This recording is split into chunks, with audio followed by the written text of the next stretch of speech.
দৈনিক আজকের পত্রিকার প্রধান শিরোনাম, গণভোটের সময়ে অনড় জামাত এনসিপি।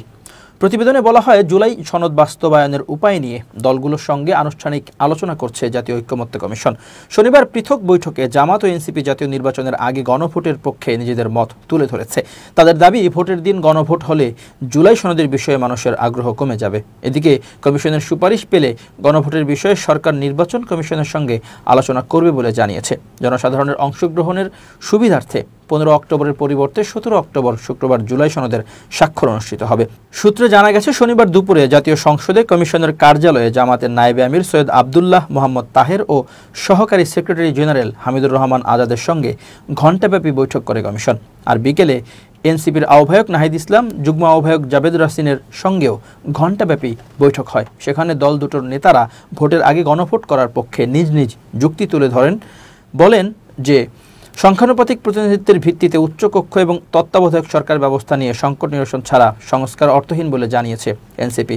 বৈঠকে জামাতের পক্ষ থেকে কমিশনকে বলা হয়েছে, জাতীয় নির্বাচনের সময় গণভোট হলে দুটো ঘটনা ঘটতে পারে। একটা হলো গণভোটের প্রতি মানুষের আগ্রহ থাকবে না, মানুষ দলীয় মার্কা নিয়ে ব্যস্ত হয়ে পড়বে। আরেকটি হলো জাতীয় নির্বাচনের দিন সংঘাত সহিংস ঘটনার মাধ্যমে অনেক কেন্দ্রের ভোট স্থগিত হয়ে পড়ার আশঙ্কা আছে। সেক্ষেত্রে গণভোটের কি হবে?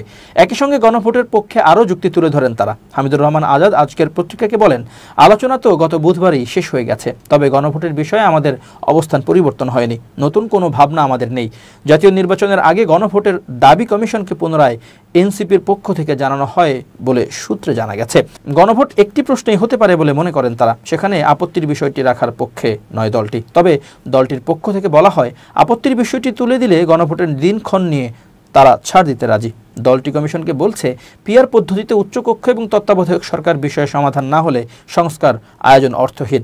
জাবেদ রাসিন বলেন, জুলাই সনদের বিষয়ে গণভোটে একটি প্রশ্নের মাধ্যমে মীমাংসা করতে হবে, সেখানে আপত্তির বিষয়টি রাখা যাবে না। জাতীয় নির্বাচনের দিন গণভোট হলে জুলাই সনদ গুরুত্বহীন হয়ে পড়বে। একটি সূত্র বলছে, কমিশনকে জানানো হয় গণভোট আয়োজনের সময়সূচি সরকার ও নির্বাচন কমিশন ঠিক করবে। কমিশনের সুপারিশ পাওয়ার পরে প্রধান উপদেষ্টা বিষয়টি নিয়ে উপদেষ্টা পরিষদের সঙ্গে আলোচনা করবেন বলে জানা গেছে।